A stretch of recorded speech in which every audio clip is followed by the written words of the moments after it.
한국과 미국이 워싱턴 협의 이후 3주 만에 통상 문제를 논의하기 위해 제주에서 고위급 양자회담을 열었습니다. 미국과의 조선업 협력이 한미 관세 협상의 지렛대로 활용될 수 있다는 관측이 커지고 있습니다. 정부가 5개월째 우리 경제에 하방 압력이 더해지고 있는 경기 진단을 이어갔습니다. 특히 내수 부진 속에 우리 경제를 지탱했던 수출마저 미국 관세부가 여파로 둔화하고 있다는 표현을 추가했습니다. 은행들의 예금금리 줄 인하로 예적금에서 자금이 이탈하는 머니무브가 본격화할 조짐을 보이고 있습니다. 은행권에서는 최대 4%대 이자를 받을 수 있는 지수 연동형 예금을 내놓고 저축은행 업계도 예금금리를 올리며 자금 유치에 나서고 있습니다. 서울시가 광주 화정 아이파크 붕괴 사고와 관련해 시공사인 HDC 현대산업개발에 영업정지 1년의 처분을 내렸습니다. HDC 현사는 이번 행정처분에 대한 가처분 신청을 내며 법적 대응에 나섰습니다.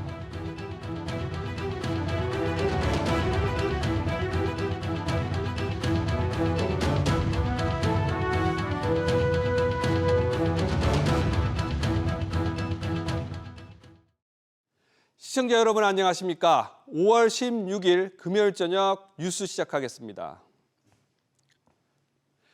에이펙 통상장관 회의 마지막 날 안덕근 산업통상자원부 장관과 제이미슨 그리어 미국 무역대표부 대표가 회동했습니다.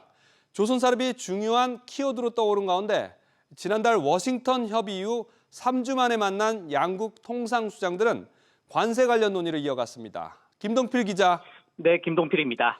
조금 전에 회동이 끝났는데 이 관세 협의 관련해서 좀 더 진전된 내용이 나왔습니까? 네, 한미 양국은 지난 14일부터 사흘째 릴레이 협의를 이어오긴 했지만 대선이라는 변수가 있어서 협상의 속도를 내지는 못했는데요. 조금 전 오후 4시 반부터 30여 분간 걸린 회동에서 안덕근 장관은 그리어 대표에게 우리 측 입장을 전달한 뒤 상호관세와 품목관세 일치에 대한 면제를 재차 요청했습니다. 안 장관은 다음 주 정부실무단이 미국을 방문해 2차 기술 협의를 개최하기로 했다라면서 균형무역과 비관세 조치, 경제안보와 디지털 교역, 원산지, 상업적 고려 등 6개 분야를 중심으로 본격적인 협의를 할 계획이라고 했습니다. 오늘 회동에 앞서서 그리어 대표는 우리 조선업계와도 만났죠? 네, 그렇습니다. 그리어 대표는 오전엔 정기선 HD현대 수석 부회장을, 오후엔 김희철 하나오션 대표를 각각 만났는데요. 미국의 조선산업 관련한 다양한 협력 방안에 대한 논의가 이루어졌습니다. 제주에서 그리어 대표 면담을 위한 국가별 경쟁이 치열한 가운데 미국 측에서 먼저 요청해 만난 점은 이례적이란 평가인데요. 우리나라는 미국의 조선 등 산업 협력 방안을 제시하면서 이를 지렛대로 관세 협상의 돌파구를 모색하고 있습니다. 오늘 에이펙 통상장관들 이 공동선언문 채택했나요? 네, 그렇습니다. 극적으로 채택됐다는 게 산업부의 설명입니다. 공동선언문의 합의를 이끌어낸 것은 최근 글로벌 통상 환경이 매우 불확실한 상황에서 에이펙 회원들이 협력하여 이를 잘 극복해 나갈 수 있을 것이라는 매우 긍정적인 시그널을 글로벌 시장에 보내는 것이라고 생각합니다. 21개국 통상장관들은 다자 무역 체제인 WTO 근본적 개혁에 공감하는 한편 공급망 회복력 증대 등의 내용이 담긴 공동선언문을 만장일치로 채택했습니다. SBS 비즈 김동필입니다. 설상가상으로 통상 문제까지 우리 경제를 더 짓누르고 있습니다. 정부가 미국의 관세 부과 등 대내외 여건 악화와 내수 회복 지연을 이유로 5개월 연속 우리 경제의 하방 압력이 여전하다고 분석했습니다. 이달 들어서는 수출 둔화를 공식화했습니다. 경기 부양을 위해 이달 한국은행의 기준금리 인하가 유력하게 전망되는 가운데 인하폭에 관심이 쏠리고 있습니다. 이한나 기자입니다. 금속기계 수출업에 50년간 몸을 담아온 이 씨는 최근 위기를 맞았습니다. 수출하는 여건이 무진장 어렵다 이거지. 제조 단가가 인상이 되다 보니까 해외 나가서 가격 경쟁력이 떨어지는 거지. 사후 관세가 우리한테 그게 닥친다면은 치명적이라고 할 수 있죠. 우리 경제에 대한 정부의 진단도 한층 더 어두워졌습니다. 기획재정부는 최근 경제 동향을 통해 경기 하방 압력이 증가했다며 수출 둔화라는 표현을 추가했습니다. 실제로 미 관세 정책 영향에 올해 1분기 수출은 가격과 물량이 모두 감소했고 4월은 관세 영향이 점차 가시화되면서 대미국 수출을 중심으로 조업 일수를 고려한 일평균 수출이 0.7% 줄었습니다. 내수와 수출이 모두 흔들리면서 돈 풀기의 필요성이 강조됩니다. 유동성이 줄어들고 있어요. 경기가 나빠가지고 사람들이 돈을 빌려가지고 투자를 안 하려고 그런다는. 지금은 금리를 내리고 돈을 좀 풀고 재정 지출을 늘리고 이렇게 해야지 살 수가 있지. 앞서 이창용 한국은행 총재가 경기 상황에 따라 금리를 충분히 낮출 것이라고 밝힌 가운데 일각에서는 오는 29일 금융통화위원회가 기준금리를 0.5%포인트 인하하는 빅스텝을 밟을 것이란 관측도 나옵니다. SBS 비즈 이한나입니다. 이처럼 우리 경제에 대한 확신이 흔들리면서 외국인 투자자들이 국내 증시에서 지난달에만 13조 원 규모를 팔아치우며 9개월째 셀 코리아를 이어갔습니다. 이달 들어선 바이 코리아로 돌아섰지만 아직은 안심할 수만은 없습니다. 계속해서 이정민 기자입니다. 코스피는 어제보다 0.21% 오른 2,626.87의 장을 마감했습니다. 외국인은 1,694억 원, 기관은 1,338억 원 순 매수하면서 상승을 견인했습니다. 관세 리스크가 차츰 안정되면서 이달 들어 외국인은 코스피에서 1조 4천억 원 순 매수를 이어가고 있습니다.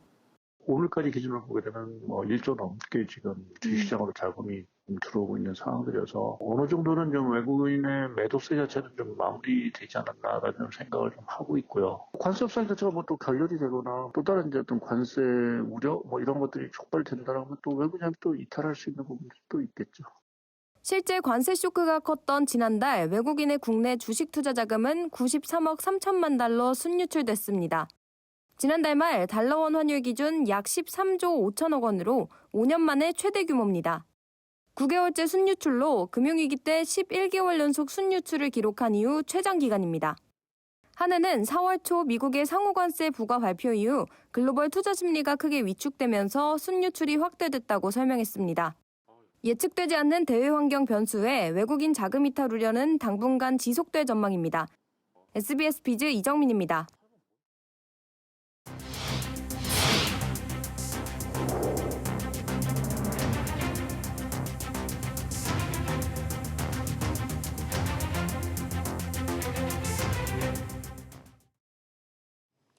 최근 기준금리와 이 시중금리 인하 기자 속에서 주요 은행 예적금 금리가 연 1%대까지 떨어지고 있습니다. 그런데 일부 저축은행들은 어쩐 일인지 금리 역주행에 나서고 있습니다. 먼저 채나리 기자가 그 사정을 전해드립니다. 시중은행의 주요 정기예금 상품 금리가 대부분 2%대 중반대로 떨어졌습니다. 연 3% 예금 상품은 이미 자취를 감췄고 연 1%대 상품도 어렵지 않게 찾아볼 수 있습니다. 안전한 금융관리를 선호하는 이들은 울며 겨자 먹기로 저축을 하고 있습니다. 그거라도 안 하면 살이 안 붙으니까요. 현금은 계속 녹아내리니까요. 예금을 해두지 않으면 또다시 뭔가는 또 우리가 돈 써야 될 때는 줄 서 있잖아요. 반면 일부 저축은행들은 최근 기준금리 인하 속에서도 정기예금 금리를 최대 0.4%포인트까지 올렸습니다. 저축은행 업권의 수신 규모는 올 1분기 100조 원 아래로 떨어졌습니다. 특히 만기를 앞둔 대규모 자금 유출에 대비해 유동성을 관리하려는 목적이 큽니다. 올 9월부터 시행되는 예금자 보호 한도 1억 원 상향도 수신금리 역주행의 기대감을 높이고 있습니다.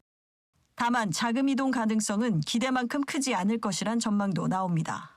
예금자 보호 한도 1억 원으로 상향에 따라 저축은행의 예금 증가 요인이 될 수 있을 것으로 예상이 됩니다. 다만 현재 저축은행은 건전성 관리 등으로 대출을 확대하기 어려운 상황이 당분간 예금이 급격하게 증가하는 일은 없을 것으로 지금 판단하고 있습니다. 저축은행 업황이 좀처럼 회복되지 않으면서 더 높은 이자를 받으려는 금융 노마드족들의 고민은 당분간 더 이어질 전망입니다. SBS 비즈 최나리입니다. 이렇게 대형 은행 예금 이자는 이제 2%가 안 되는 상황이 됐습니다. 고민에 빠진 예금자들이 조금이라도 높은 이자를 주는 곳으로 빠져나갈 조짐을 보이자 대형 은행들이 최대 4%대 금리도 받을 수 있는 지수 연동 예금, 이른바 ELD 상품을 내놓고 있습니다. 이한승 기자, ELD가 어떤 상품인가요? 네, 지수 연동 예금, 그러니까 특정 지수와 연동해 금리가 조정되는 예금입니다. 신한은행, 하나은행, 농협은행이 취급하던 ELD 시장에 최근 국민은행까지 뛰어들었는데요. 국민은행 ELD 상품을 보면 코스피 200에 연동되고 상승 추구형과 상승 낙아웃형 두 가지로 구성되어 있습니다. 상승 추구형은 기준 지수를 정하고 그 지수보다 10% 오를 때까지는 지수 상승폭의 금리가 비례하고요. 기준 지수보다 10% 넘게 오르면 최대 2.75%로 금리가 고정되는 상품입니다. 상승 낙아웃형은 상승 추구형과 유사한데 기준 지수보다 10% 넘게 오르면 다시 초기 금리인 2.4%로 떨어집니다. 대신 기준 지수의 10%가 되면 받을 수 있는 최고 금리가 4.4%라는 점은 눈길이 가는 부분입니다. ETF와 ELS의 특성을 혼합되어 있는데 이 장단점이나 주의점은 뭔가요? 네, 현재는 5천만 원까지인 예금자 보호를 받을 수 있고요. 만기까지는 지수가 아무리 변동해도 원금이 보장된다는 점이 가장 큰 특징입니다. 다만 중도 해지를 하면 이자가 붙지 않고 중도 해지 수수료가 있어서 원금에서 차감되기 때문에 원금 손실이 발생할 수는 있습니다. 올해 1분기에만 2조 2천억 원 규모가 판매된 가운데 신한은행이 1조 9천억 원가량을 팔아 시장을 주도하고 있는데요. 고위험 상품으로 대규모 손실이 났던 ELS가 사회적 문제가 된 2023년 이후 상대적으로 안정적이면서 예금보다는 수익률이 높은 ELD에 관심이 쏠리고 있습니다. SBS 비즈 이한승입니다. 최근 환율과 증시, 게다가 이 전통적인 안전자산인 금까지 가격 변동성이 커지자 이 갈 곳을 잃은 단기 투자 자금은 파킹형 ETF로 몰리고 있습니다. 특히 초단기 채권이나 기업어음에 투자하는 MMF ETF의 쏠림 현상이 두드러지게 나타나고 있습니다. 계속해서 신다미 기자입니다. 달러당 원화값이 주간 거래에서 1,389원 60전으로 마감했습니다. 지난해 11월 8일 1,386원 40전을 기록한 후 6개월여 만에 가장 낮은 수준입니다. 우리나라와 미국이 환율 협의에 들어갔다는 소식에 원화 강세 전망이 우세해진 영향입니다. 하지만 협상 불확실성에 이달 들어 달러원 환율은 1,420원대까지 치솟았다가 하락을 반복하며 불안정한 모습을 보였습니다. 또 이번 주 같은 경우는 미중 협상이 있었잖아요. 환율 협정에 대한 기대감 그런 것들이 다 맞물리면서 원화가 오히려 조금 더 강세를 보이지 않았나. 그러니까 1,350원에서 1,450원까지도 움직일 수 있다라고 생각이 들고요. 이렇게 최근 시장 변동성이 커지자 머니마켓 펀드 MMF ETF에 자금이 쏠리고 있습니다. 전체 ETF 상품 중 최근 1개월간 가장 많은 자금이 몰린 ETF는 코덱스 머니마켓 액티브로 1조 원 넘게 순유입됐습니다. ETF 상품 중 순유입 규모 상위 10개 중 절반 이상이 파킹형 상품이었습니다. 이제 원금 손실 가능성이 거의 없는 대신에 이제 소정의 이자를 받을 수 있는 그런 상품이어서 미래 투자처를 찾는 입장에서 잠시 자금을 거치해 놓는 그런 역할을 단기적으로 자금 쏠림 강도가 아마 심할 겁니다. 미국 관세 쇼크로 인한 글로벌 경제의 불확실성이 거칠 때까지 자금을 안전한 투자처로 옮기려는 수요가 지속될 전망입니다. SBS 비즈 신다입니다. 이런 가운데 후순위 채권 시장에서는 불안전 판매 논란까지 불거졌습니다. 최근에 금융당국이 제동을 건 롯데 손해보험 후순위 채권 조기 상환이 연기되면서 이 투자자들 자금이 묶인 가운데 한국투자증권이 후순위 채권 물량 전액을 리테일 창구를 통해서 판매한 것으로 파악됐습니다. 금융당국은 불안전 판매 문제가 발생하면 점검에 나서기로 했습니다. 박규준 기자. 네, 박규준입니다. 투자자들이 기약 없이 투자금을 조기에 돌려받지 못하게 됐는데 한국투자증권 리테일 창구를 통해서 얼마나 팔렸나요? 네, 한국투자증권은 조기 상환이 연기된 이 롯데손보의 후순위 채권 발행 금액 900억 원 중에서 확보한 500억 원 전량을 리테일에서 판 것으로 확인됐습니다. 해당 후순위 채권은 메리츠증권이 900억 원 발행했고요. 500억 원을 한투증권에 넘기고 나머지 400억 원 규모는 다른 기관 등에 재매각됐습니다. 시장에서는 KB, NH, 메리츠증권 등 대형사 리테일에서도 판매된 것으로 전해지기도 했는데요. 하지만 해당 증권사들은 후순위채 물량을 받아오지도 않았다고 선을 그었습니다. 만기 전에 투자금을 돌려받을 줄 알았던 이 후순위 채권 투자자들 입장에서는 돈이 묶인 건데 그래서 금융당국이 이 불안전 판매 문제를 예의주시하고 있다고요? 그렇습니다. 금융당국 고위 관계자는 이 투자자들이 5년 만기인 줄 알고 투자했는데 왜 못 받느냐 이런 사례가 분명히 나올 것이라며 문제 발생 시에 점검할 것이라고 밝혔습니다. 2020년 5월 7일 발행된 이 후순위채는 이 만기는 10년이지만 이 5년 콜옵션이 관례라서 투자자들이 사실상 만기 5년 채권이라고 보고 투자했을 가능성이 있습니다. 업계 일각에서는 이 상품이 장기채로 PB가 챙겨가는 수수료가 많아 조기 상환 불발 가능성에 대한 제대로 된 설명 없이 무리해서 팔았을 가능성도 제기됩니다. 증권업계 한 관계자는 후순위 채권은 고난도 상품인데 전문 투자자가 아닌 고령자 등에게 판매가 됐다면 문제 소지가 있어 보인다고 했고 다른 관계자는 이 콜옵션 불발 시에 문제 등을 설명하지 않고 안전성만 강조하고 팔았을 수 있다고 했습니다. 이에 대해서 한투증권 관계자는 기존 PB 채널을 통해서 팔았고 10년 만기 같은 상품 주요 내용에 대해서는 제대로 안내했다고 밝혔습니다. SBS 비즈 박규준입니다. 계속해서 기업들 소식 전해드리겠습니다. 서울시가 3년 전 광주 화정 아이파크 붕괴 사고와 관련해서 시공사인 HDC 현대산업개발에 영업정지 1년 처분을 내렸습니다. 조슬기 기자. 사고가 난 지 3년이 넘었는데 서울시 제재는 이제야 나왔군요. 그렇습니다. HDC 현대산업개발이 지난 14일 서울시로부터 2022년 광주 화정동 아이파크 아파트 공사 현장 외벽 붕괴 사고와 관련해 영업정지 1년의 행정처분을 받았습니다.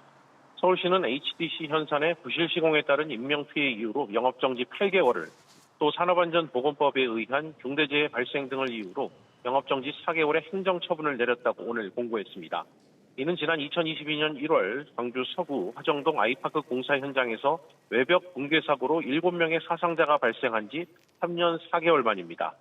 당시 사고로 인해 HDC 현산과 하청업체, 감리업체 등 법인 3곳을 포함해 20여 명이 기소됐고 지난 1월 1심 법원은 현장 소장 등 일부 관련자들에게 유죄를 선고했습니다. 또 행정처분 소식이 전해진 이후 회사 주식 매매 거래가 오전 한때 30분간 정지되기도 했습니다. 서울시의 1년 영업정지 처분에 따라 HDC 현산은 다음 달 9일부터 내년 6월 8일까지 영업이 정지됩니다. 이에 HDC 현산 측은 집행정지 가처분 신청으로 즉각 대응에 나섰고 행정처분 취소 소송을 통해 대응할 예정이라고 전했습니다. 기업 입장에서는 당장 소송으로 대응하며 시간을 벌어야 할 것 같긴 한데 당장 사업에도 타격이 생기지 않을까요? 맞습니다. 당장 용산 정비창 재개발 사업을 포함한 이 주요 정비사업 수주 과정에서 HDC 현산의 악재로 작용할 수 있습니다. 재건축이나 재개발 시공사 선정 과정에서 아파트 외벽 붕괴 사고로 이 영업정지 처분을 받은 건설사라는 인식이 부정적인 영향을 미칠 수 있어서입니다.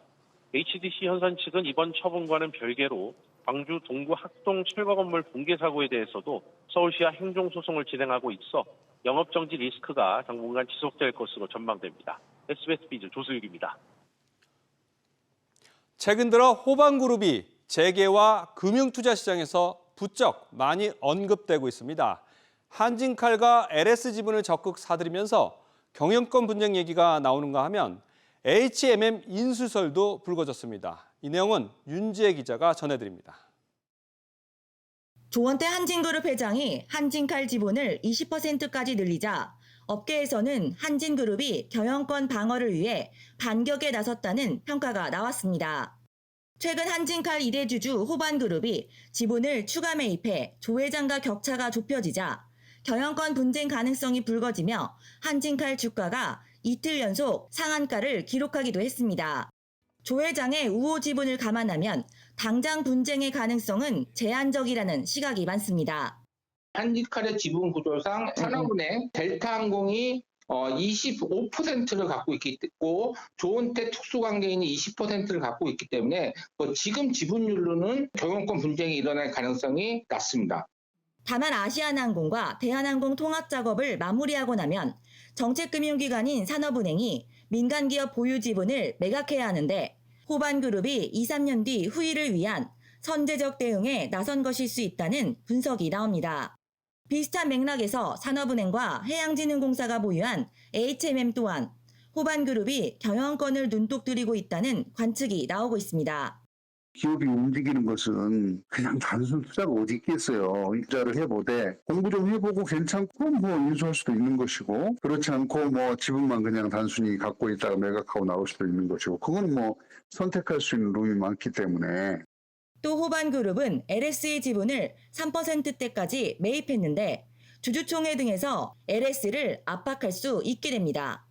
최근 LS전선과 호반해자회사 대한전선이 특허를 둘러싸고 갈등을 벌인 것과 무관치 않다는 해석이 나옵니다. SBS 비즈 윤지입니다. 경기 부진 속에서 최근 유명인 관계자를 사칭한 노쇼 사기까지 기승을 부리고 있어서 자영업자들을 또 한 번 울리고 있습니다. 여기에다가 유통업체 대행사라면서 소상공인들을 속여 자금을 끌어모은 사례까지 등장해서 피해가 커지고 있습니다. 오세영 기자가 취재했습니다. 지방에서 사업을 하는 소상공인 A씨는 3월 말 한 유통사 광고 제의를 받았습니다. 대행사가 건넨 명함엔 커다랗게 유명업체 로고가 찍혀 있었고 A씨는 믿고 입점 계약서를 썼습니다. 월 광고료 30만 원을 포함해 1년 계약으로 400만 원을 결제했습니다. 그런데 직원 퇴사로 연락은 두절됐고 계약 한 달여 만에 법원으로부터 기업회생 통지서가 날아왔습니다. 시험회생이 하루아침에 이렇게 되는 게 말이나 되느냐고요. 환불해줄 돈이 없대요. 법원에서 그 금전적 거래를 지금 하지 말라고 명령이 내려왔다는 식으로 얘기를 하는데 저는 그게 너무 어이가 없는 거예요. 피해자는 A씨뿐만이 아닙니다. 회생 절차에 얽힌 채권자만 840명에 달합니다. 퍼즐 금지 명령은 신청하고서 보통 3일 일주일 이내에 발령을 하거든요. 신청을 하기 위한 준비 기간이 또 있었기 때문에 한 달 정도의 기간이라고 하면은 충분히 회사의 어려운 상황을 당연히 이제 숨기고서 했을 가능성이 높아 보여요. 대행사 입장을 듣기 위해 회사를 찾았지만 여기 디오 아닌가요? 별도로 연락을 취한 업체 대표에게서도 아무런 설명을 듣지 못했습니다. 이 대행사는 오는 23일 서울회생법원의 신문기일을 앞두고 있어 피해자들의 불안감은 갈수록 커지고 있습니다.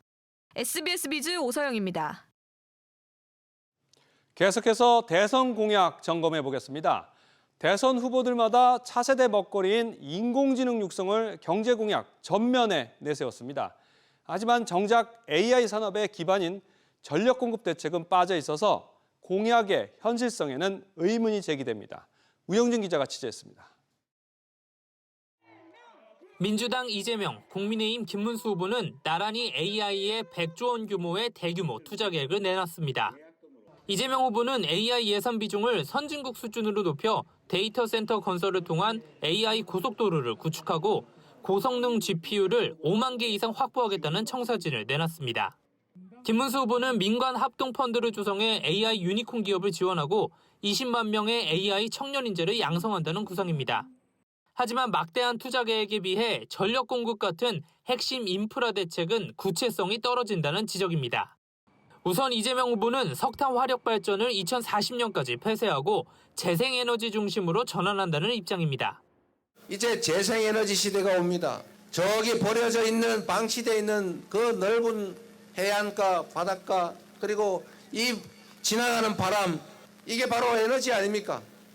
전문가들은 AI 데이터 센터는 1기가와트급 전력이 필요하다고 추산하고 있습니다. 석탄 화력을 제외하고 신재생 에너지로 공급하기에는 역부족이란 지적이 나옵니다. 궁합이 좀 안 맞기는 하죠. 기본적으로 해상 쪽 같은 경우에는 신재생 에너지 같은 경우에는 이제 전력 공급 자체가 불안정한 부분이 좀 있잖아요.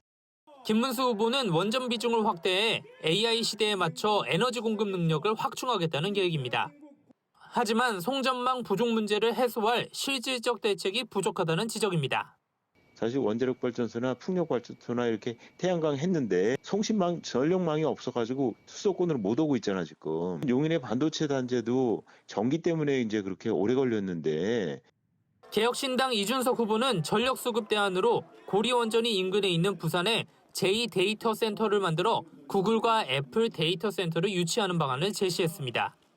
AI 공약이 실현될 수 있을지는 돈과 전기에 답할 수 있는 사람이 누군가인가에 달려 있습니다.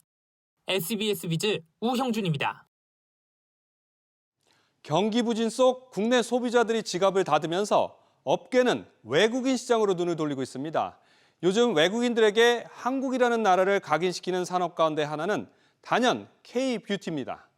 화장품 수출액이 고공행진하고 있는 가운데 여세를 몰아서 유통업계가 대규모 뷰티 체험 행사를 열어서 국내 소비자들을 끌어모으고 있습니다. 최윤아 기자가 전해드립니다. 행사장 밖으로 긴 줄이 생겼습니다. 기다림 끝에 입장하자 평소 즐겨 쓰던 화장품부터 새로운 제품까지 45개 뷰티 브랜드 체험 회장이 펼쳐집니다. 1시간 반 걸려요. 어떤 성분이 들어가 있어서 어떤 게 좋고 이런 거를 직접적으로 들을 수 있고 체험할 수 있으니까. 발라보고 뿌려보는 것뿐만 아니라 뭐가 들었는지 성분도 알아보고 각종 게임이나 SNS 미션을 달성하면 선물을 모으는 재미도 쏠쏠합니다. 특히 해외 시장에서 K-뷰티에 대한 관심이 높아지면서 다양한 제품을 경험하려는 외국인들의 발길이 이어지고 있습니다. I love Korean food, K-drama, K-beauty, K-fashion, of course. You should be prepared to wait like for 1 or 2 hours to get inside, but it's worth it. 국내외 K-뷰티 소비자들을 끌어모으기 위해 유통업계는 뷰티 페스타 규모를 확대하고 시기도 앞당기며 각축전을 벌이고 있습니다. 쿠팡이 지난달 메가뷰티쇼로 포문을 연 데 이어 무신사가 이번 주, 올리브영은 다음 주 100여 개 브랜드를 한자리에 모은 최대 규모의 축제를 예고했습니다. 최근 소비자들 사이에서 브랜드를 직접 체험하고 자신의 취향에 맞는 제품을 찾는 그런 경험을 중시하는 트렌드가 확산되고 있습니다. 넥스트 뷰티를 소개하고자 상반기 처음으로 오프라인 뷰티 페스타를 올해 1분기 화장품 수출액은 2조 6천억 원, 사상 최대 규모로 우리나라 전체 수출의 효자 품목으로 부상했습니다. 전면에 나서지 않던 한국콜마와 코스맥스 같은 제조사들도 소비자와의 접점을 확대하면서 K-뷰티 경쟁은 한층 더 달아오를 전망입니다. SBS 비즈 최윤아입니다. 금융권도 외국인 고객 모시기는 마찬가지입니다. 노동력 부족 등을 해결하기 위해서 정부의 적극적인 유치 정책으로 국내 체류 외국인 수가 급증하고 있습니다. 이에 은행도 외국인 맞춤형 서비스로 새 동력을 모색하고 있습니다. 이어서 유선우 기자입니다. 경남 김해에서 일하는 우즈베키스탄인 마하 씨. 한국말은 거의 못하지만 은행 업무를 보는 데는 큰 문제가 없습니다. 외국인 전용 창구에서 직원과 직접 소통할 수 있기 때문입니다. 신용카드 만들러 왔어요. 어렵죠. 한국말 몰라요. 필요하다면 아예 자국어로 화상 대화도 할 수 있습니다. 안녕하세요. 안녕하세요. 반갑습니다. 你好，可以用中文吗？啊，你是中国人吗？对，我是中国人。 은행들이 앞다퉈 외국인 특화 서비스를 내놓고 특화 점포를 마련하고 있습니다. 언어 지원은 물론 카드나 대출 등 외국인 전용 금융 상품도 줄줄이 내놓습니다. 정부의 적극적인 외국인 유치 정책으로 국내 체류 외국인 수가 265만 명을 넘어서는 등 빠르게 늘고 있기 때문입니다.